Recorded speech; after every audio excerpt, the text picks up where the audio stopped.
जी हाँ, चंद्रयान 3 की कामयाबी के बाद इसरो 2 सितंबर को सुबह 11:50 पर सोलर मिशन आदित्य L1 को लॉन्च करेगा। इसरो ने ट्वीट कर जानकारी दी और बताया कि मिशन की पूरी तैयारी कर ली गई है और तय समय पर ही आदित्य L1 मिशन को लॉन्च किया जाएगा।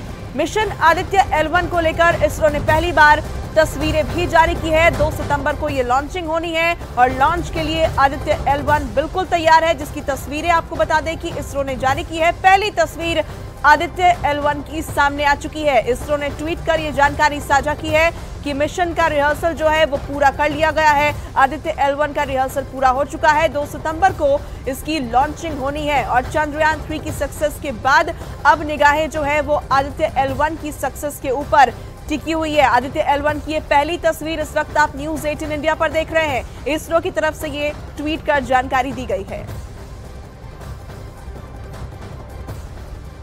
चंद्रयान 3 की सफलता के बाद अब इसरो सोलर मिशन लॉन्च करने जा रहा है। इसरो का यह मिशन 2 सितंबर को सुबह 11:50 पर लॉन्च होगा, जो सूर्य से जुड़ी जानकारी जुटाएगा। इस मिशन के सफल होने के साथ ही भारत सूर्य की खोज में मिशन भेजने वाला दुनिया का चौथा देश बन जाएगा।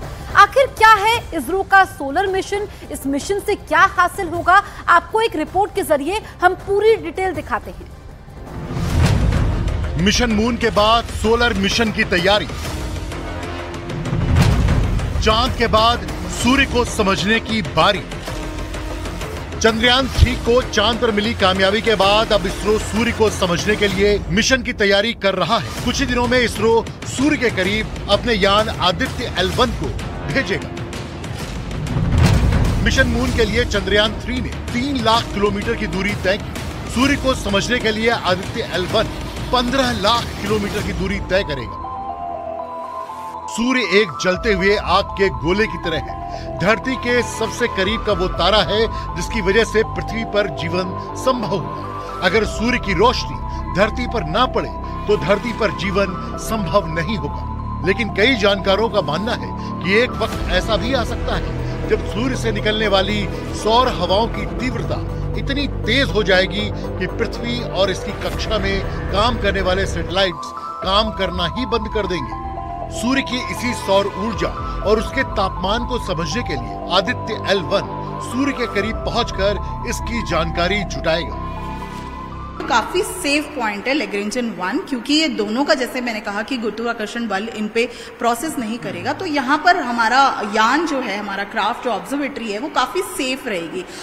क्योंकि सूरज का तापमान जो है वो वेरी करता है। उसका इंटरनल कोर का तापमान अलग है और बाहर का स्फीयर का तापमान जो है वो अलग है, परंतु इस लैग्रेंजियन 1 पॉइंट पर इस तापमान का असर नहीं पड़ेगा। तो हमारा क्राफ्ट जो यान जो है हमारा, वो पूरी तरह से यहाँ पर अपने निश्चित समय तक ऑब्जर्वेशन कर आंकड़े इसरो तक पहुंचा सकते। आदित्य L1 को पृथ्वी से सूर्य की ओर करीब 15 लाख किलोमीटर पर स्थित लैग्रेंज 1 पॉइंट तक पहुंचना है।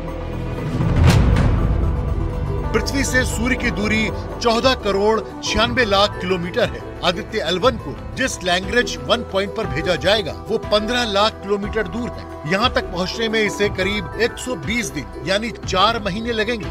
धरती और सूर्य के बीच कुल 5 लैग्रेंज पॉइंट हैं। इन पॉइंट्स पर गुरुत्वाकर्षण सेंट्रीपेटल फोर्स के बराबर हो जाता है, मतलब अंतरिक्ष यान कम ईंधन में सूर्य के चक्कर लगा सकता है।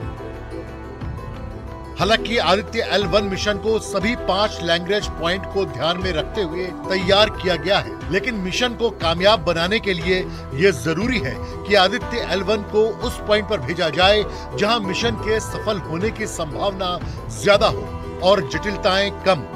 आदित्य L1 सूर्य के फोटोस्फीयर यानी सूर्य का वो हिस्सा जिसे हम देख सकते हैं, सूर्य का बाहरी वायुमंडल क्रोमोस्फीयर यानी फोटोस्फीयर के ठीक ऊपर वाली सतह, और कोरोना जो सूर्य के कुछ हजार किलोमीटर ऊपर है, इसके चुंबकीय क्षेत्र, टोपोलॉजी और सौर वायु के बारे में जानकारी जुटाएगा। वो जो आदित्य L1 मिशन है वो उसको L1 क्यों कहा गया है? हाँ, मैं यही पूछने वाली थी कि आदित्य मिशन तो समझ आता है, लेकिन L1 क्यों?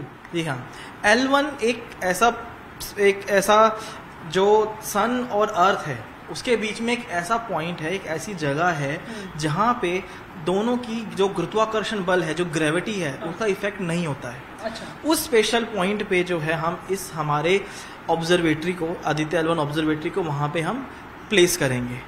ताकि, और दूसरी खास बात है इस पॉइंट की कि इस पॉइंट से हमें सन जो है बिना किसी झंझट के, बिना किसी एक्लिप्स के, बिना किसी एक्लटेशन के पूरे टाइम विजिबल रहेगा और हम पूरी तरीके से उसकी स्टडी कर सकेंगे। इसरो के मुताबिक इस मिशन का लक्ष्य क्रीमोस्फीयर, कोरोना, सूर्य के तापमान, कोरोना के तापमान, कोरोनल मास इजेक्शन, सूर्य से निकलने वाली आग के निकलने के पहले और बाद की गतिविधियां, अंतरिक्ष मौसम जैसी जानकारियां जुटाएगा। आदित्य L1 अपने साथ 7 पेलोड लेकर जाएगा। इनमें से 4 पेलोड लगातार सूर्य पर नजर बनाए रखेंगे और 3 पेलोड लैग्रेंज 1 पर कणों और दूसरी गतिविधियों पर शोध करेंगे।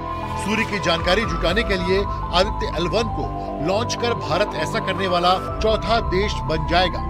इससे पहले अमेरिका, रूस और यूरोपीय स्पेस एजेंसी इस तरह का मिशन सूर्य की जानकारी जुटाने के लिए भेज चुकी है।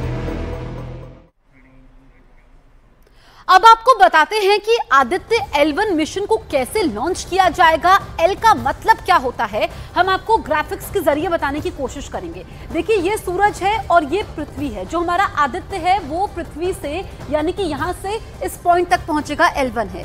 जैसा कि मैंने आपको बताया कि लैग्रेंज पॉइंट इसे कहा जाता है और सूर्य के चारों तरफ अगर हम देखें तो ऐसे 5 पॉइंट है।